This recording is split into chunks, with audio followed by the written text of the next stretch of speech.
views and opinions expressed in this program are those of the participants and do not necessarily reflect the views of BronxNet or the program underwriters. Fatal police shootings of blacks and people of color in America are becoming more common and prevalent each year. According to official reports, in 2019, there were 999 fatal shootings by police. And in 2020, 1,020 fatal police shootings. The rate of fatal shootings among Black Americans was much higher than for any other ethnicity, standing at 36 fatal shootings per million of the population as of April 2021. There have been growing calls to defund the police, but what is actually the solution? We talk about that and much more right here on Perspectives with yours truly, Daren Jaime. What's on your mind? Express what's on your mind. What's on your mind? Anything relevant to life, you bring it to the table. Whether you make a move solo or a movement with a stable. No fables, you speak on your decisions. Cause in the long run, it's your voice, your views, your vision. Keeping it real with many messages for you to know. This ain't radio, but DJ runs the show. Entertainment, he rocks it. Politics, he locks it. The host with the most would handle any topic. Don't forget to share your perspective with shines of light. Cause it might make a difference in someone else's life. Make a difference in someone's life. Express what's in your heart and your mind. Share your perspective. What's your perspective? Let them know. And hello, everyone, and welcome to another edition of Perspectives. I am Daren Jaime, and of course, we thank you for joining us. You can watch Perspectives every week here on BronxNet's Channel 67. Also, you can check us out on the World Wide Web, and don't forget about our social media platforms at BronxNet TV. Now, if you're looking more specifically, you can find me on my professional page on Facebook. That would be Daren C. Jaime. And then also on Instagram and Twitter at DCJaime23. And you never know, you might not just get information, but you also may get some inspiration as well. Well, taking a look back, as of May 2021, a total of 292 civilians have been shot by police. 62 of those blacks or people of color. In the first 24 hours after jurors reached a verdict in the murder case against former Minneapolis police officer Derek Chauvin, at least 6 people were fatally shot by officers around the United States. Now, whether justified or not, are these deadly shootings a matter of mere split-second choices by officers, or is it plainly linked to race? Or is it something else? Well, joining me now to share his perspective is retired NYPD Detective Marq Claxton. He's the director of Black Law Enforcement Alliance and been committed to civil and human rights and criminal justice reform. And Marq, good to have you back here on Perspectives. It's great to be back. I appreciate the invitation to come back on. I mean, I like talking, brother, but if I keep it 100, I don't like talking like this, right? When we talk about this issue of watching unarmed blacks and particularly people of color. Let's go back. I remember watching you on another network, right? And watching you as the Derek Chauvin verdict came in. And shortly after that, we had another shooting of a young lady right there in Columbus, Ohio. I start out in the intro by asking the question, are these split-second decisions, or are we seeing something more than that? Well, first off, most of the police shootings themselves are not really, when you analyze them, split-second decisions. It's very rare that there are split-second decisions. I think one of the exceptions is Michaela's killing in Ohio that you referenced.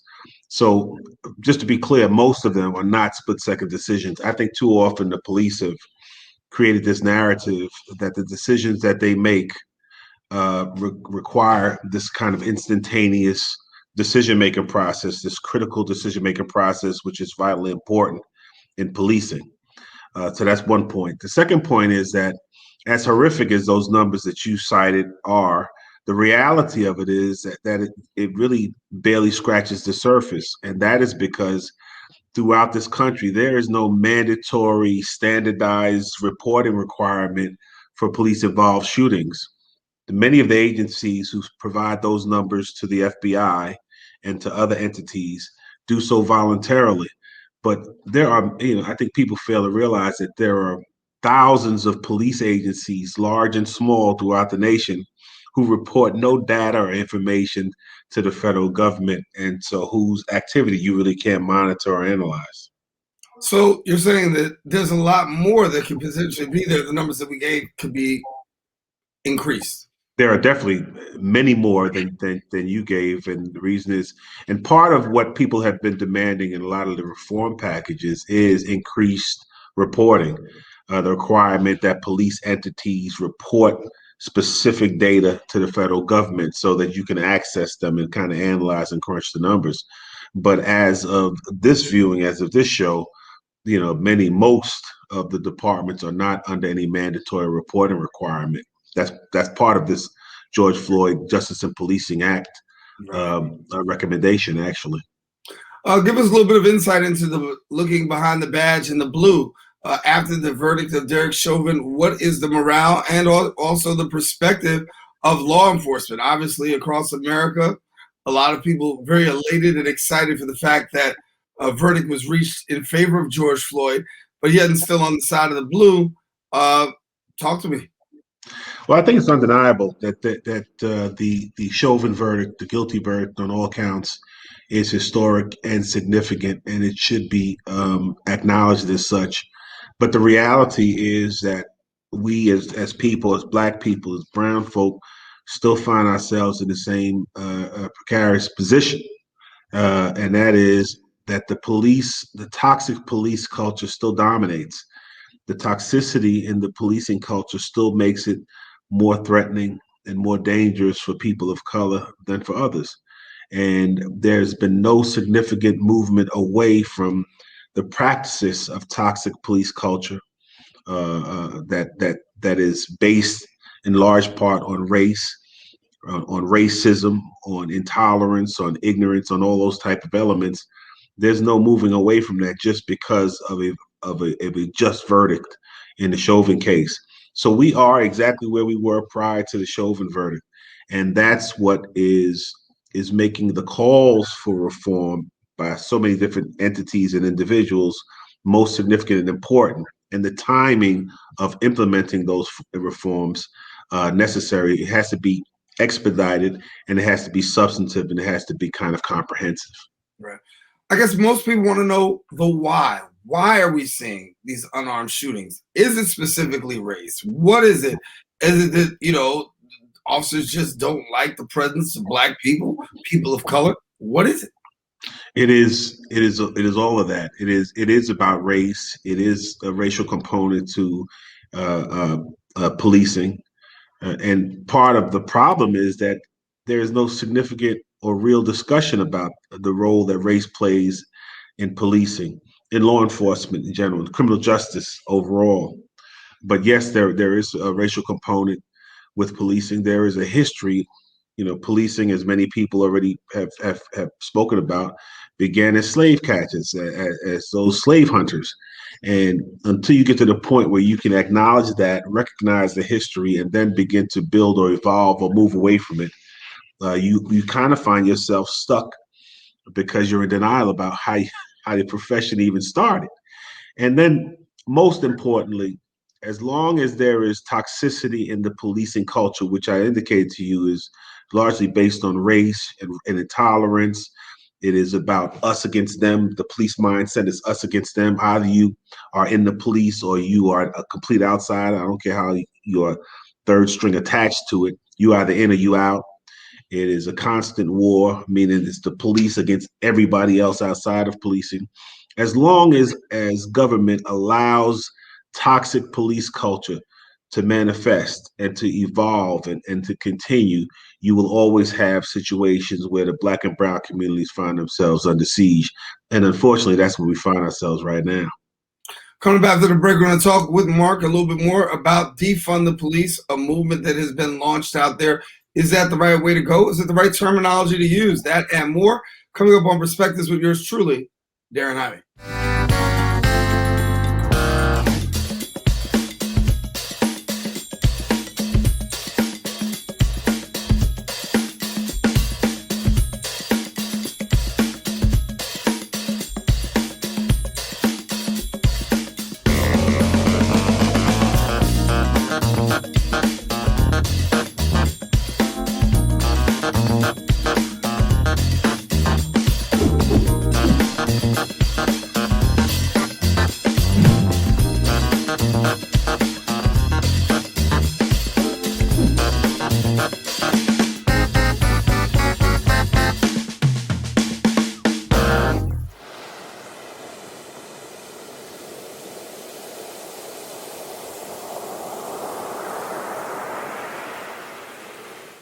And we're back here on Perspectives. Daren Jaime here with you. We are talking with Marq Claxton, retired NYPD detective, and also one very instrumental in raising his voice when it comes to the issue of criminal justice reform and really talking about police accountability. And Marq, great to have you sharing with us in this conversation. Again, my brother, as I said, I think your voice is very much needed. And we joked before the show, but literally not just on these local platforms, but on these national, international platforms, because it gives a balance to the Breeding Act, because there has to be some reform. And that's what I want to talk about in this segment about reform. You know, police reform is necessary. And, you know, the best way that the public is saying that reform is necessary in a lot of cases is you hear this word defund the police. So give me your perspective on what do you think about the defund the police as it's being presented. Well, defund the police is a catchy hashtag, and it makes a nice bumper sticker. It's something that's really simplistic that people can kind of grasp. And I say kind of grasp because there are so many different interpretations about what defund the police really means. I think initially, as I indicated, it was put out there in that way so it would be catchy and it would start the conversation about how do we help policing along in the evolution process. What I'm supportive of, and I think what most people are supportive of, is re-examining the resources, including the monies that police agencies are being allocated through their government budgets, and determining whether or not we are getting the best bang for the buck.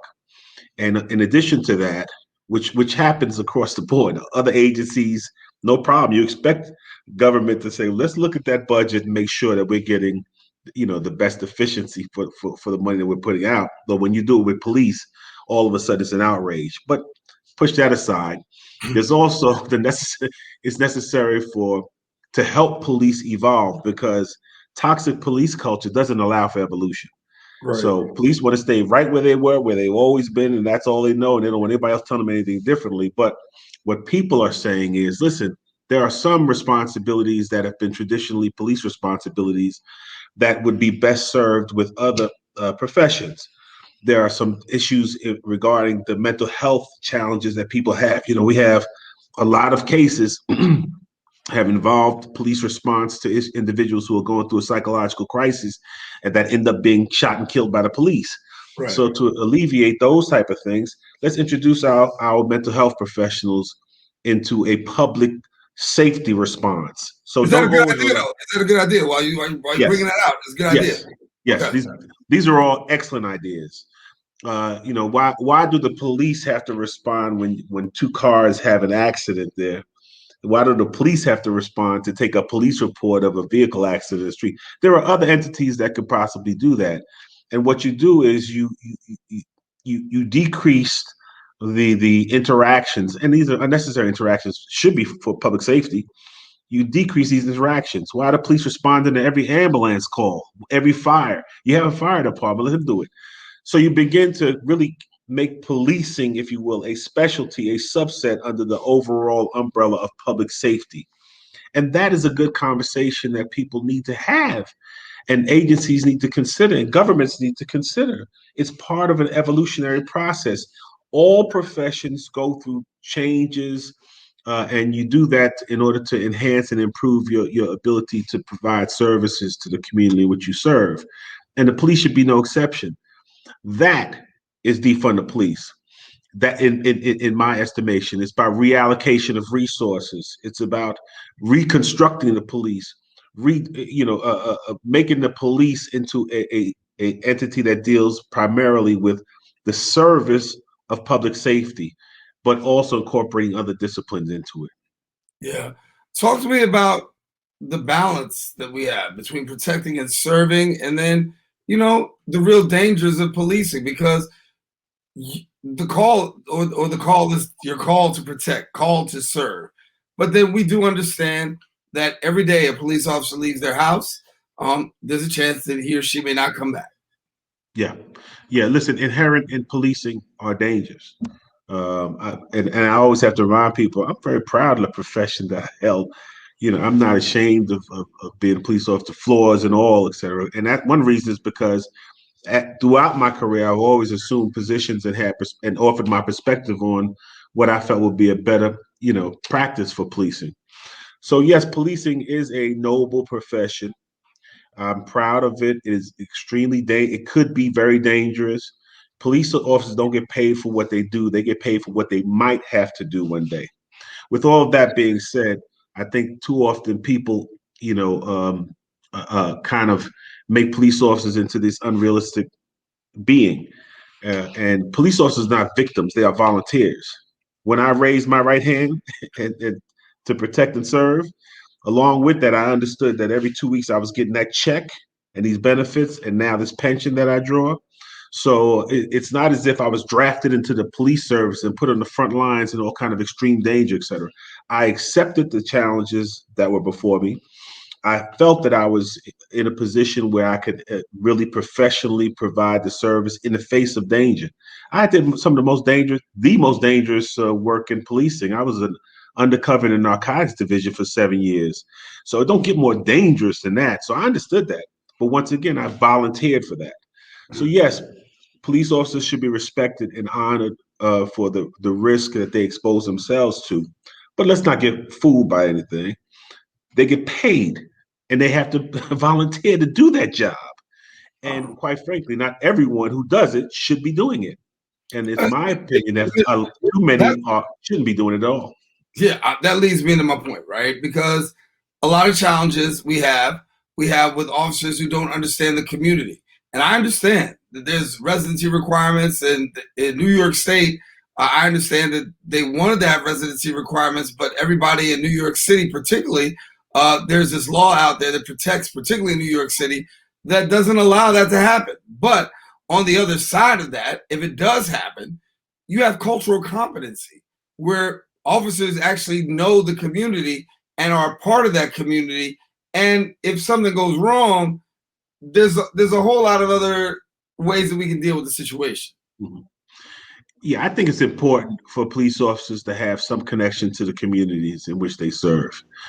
I'll be honest with you.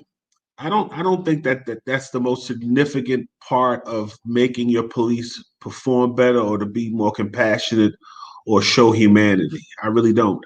And I'm gonna go a little bit further. I also don't think that it's tremendously significant that you have a department that is as racially reflective of the citizens which they serve. And the reason I say that is because I know from my own personal experience and exposure is that too often what happens, even with Black and Latino police officers, is they come into a police department and they allow the police culture to subsume them to the point where they barely understand or recognize the culture they just came from. And that process really showed me how dangerous and powerful this police culture can be. I seen brothers come from the same hoods I came from. I grew up in the projects and the whole nine, but I saw cats come in and all of a sudden they were blue. It was just an amazing type of situation for me to see. So what you have to change is the culture. What you should have are people who reflect the community. One is because it gives the younger people an opportunity to see someone that looks like them or comes from their background, and they could then kind of relate on another level and communicate differently. So I'm supportive of that. But I'm under no illusion that any of those things are going to change the poison of toxic police culture. Yeah. Come back with a quick break. Talking to Marq Claxton. We'll return with more here on Perspectives. After the break, where do we go from here?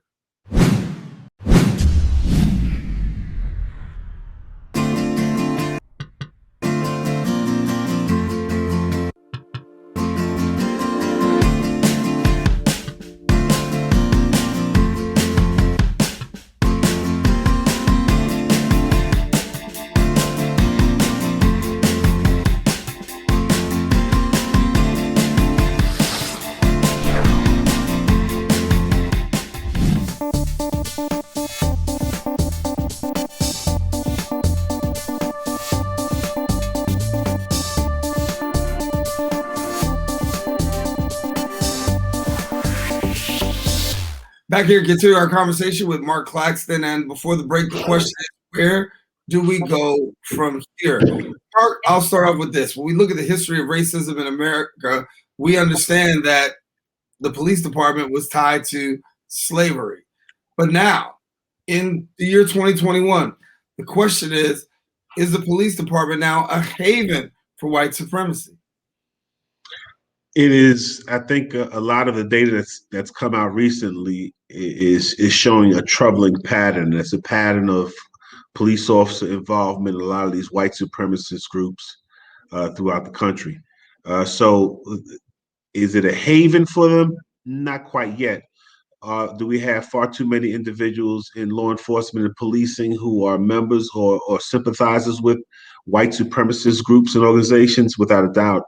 As a matter of fact, my organization, along with other organizations in New York City, are going to have a press conference over the next few days, demanding additional information for one of the New York police officers who are identified to have been at the January 6th insurrection. And just to find out, hey, what's the status with this guy? He's been identified as an oath keeper. Is he still a police officer? So, that's just an example of some of the involvement and the danger of the involvement of law enforcement in many of these white supremacist organizations, including Oath Keepers, 3%ers, even Aryan Nation prison gangs. You have some individuals in law enforcement been identified to be even connected with those organizations. Yeah, a lot to consider. And when you think about what's going on, you go back to the insurrection for a minute. I think that when you look at the insurrection, you had some great police officers out there on the front lines, and you had a couple of people right there within their own camp who really meant nothing but evil towards their fellow people. And, of course, they're going to be rotten apples. But I guess the problem that I have is, and I've heard this said before, police will often say that there's a code on the streets of no snitching. Right. But then when you go within the department, there's also a code right there. Yeah. No snitching. Yeah. The case of Derek Chauvin changed that. Will we see more of that? I wish we would see more of police officers taking their oath more seriously and really taking their humanity more seriously. But I'm doubtful that will occur. I think what we saw during the case of Derek Chauvin with the police officials testifying, in essence, against Mr. Chauvin and condemning his actions is an anomaly. It's not something that I can see happening in police agencies across the nation moving forward, although it should. So where do we go from here? That's the big question. I mean, we talk about police reform. That's another. I know we got a whole nother show we could be doing, a whole nother series, actually, right? But I mean, honestly, there has to be some sort of short-term goals and gains that we could probably be looking for coming out of the Chauvin verdict and where we are right now. What do you see that being?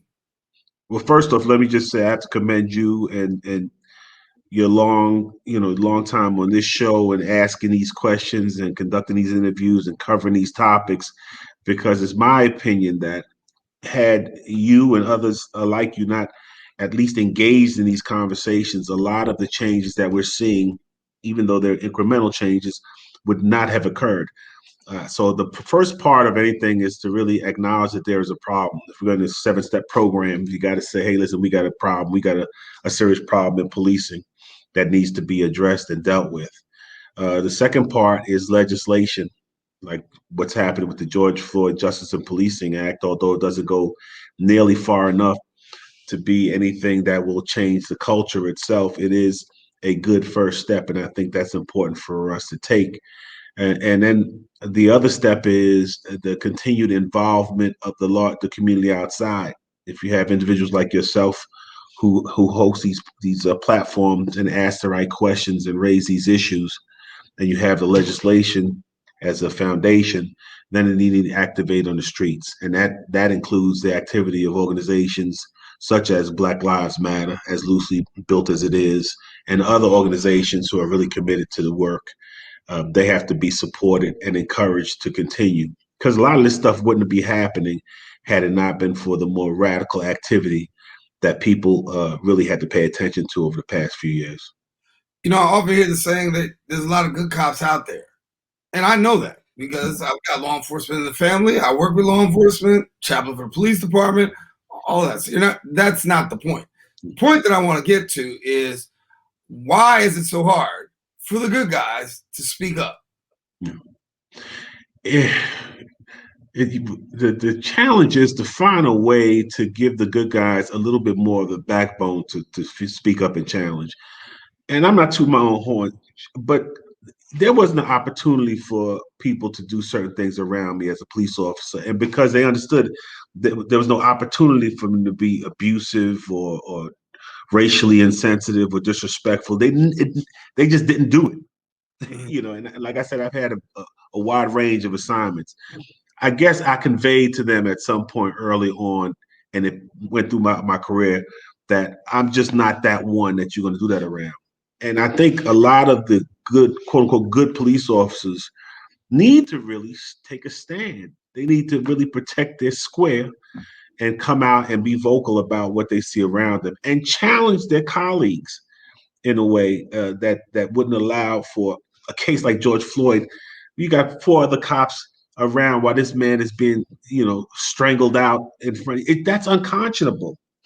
And, so part of that also is you got to have a basic empathy for people, humanity. I mean, just basic.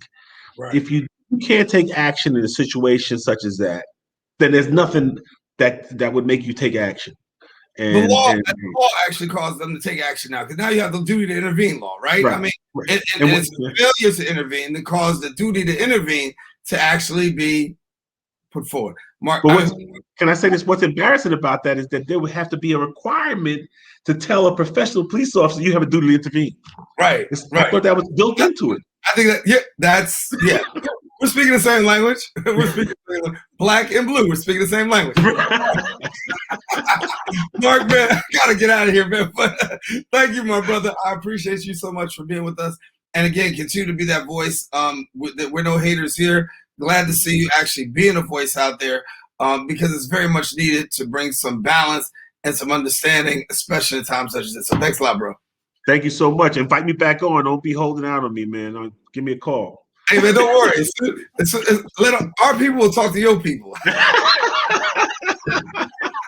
That's what I'm talking about. My brother, Marq Claxton. All right. Listen, everybody. Well, thank you for joining us here on Perspectives. Really, seriously, a very intense conversation. And there's some things that really need to be dealt with. I can laugh with Mark, but the reality is there's a lot of things that are no laughing matter. When you're talking about police reform, when you're talking about justice, when you're talking about police accountability, these are things that really need to be dealt with. And if we think for a moment that just because we have one verdict in the Derek Chauvin case, that this really rectifies everything, no, because as you can see, immediately after, multiple police shootings involving not just African Americans, but people of color. So there's something that needs to continue. The advocacy needs to continue. The strategy needs to continue. And it takes a combination of things in order to bring about this reform that we all see. Listen, that's my perspective. We thank you for joining us here on the Set of Perspectives. Until the next time we meet, I'm Daren Jaime saying take care and God bless. Anything relevant to life, you bring it to the table. Whether you make a move solo or a movement with a stable. No fables, you speak on your decisions. Cause in the long run, it's your voice, your views, your vision. Keeping it real with many messages for you to know. This ain't radio, but DJ runs the show. Entertainment.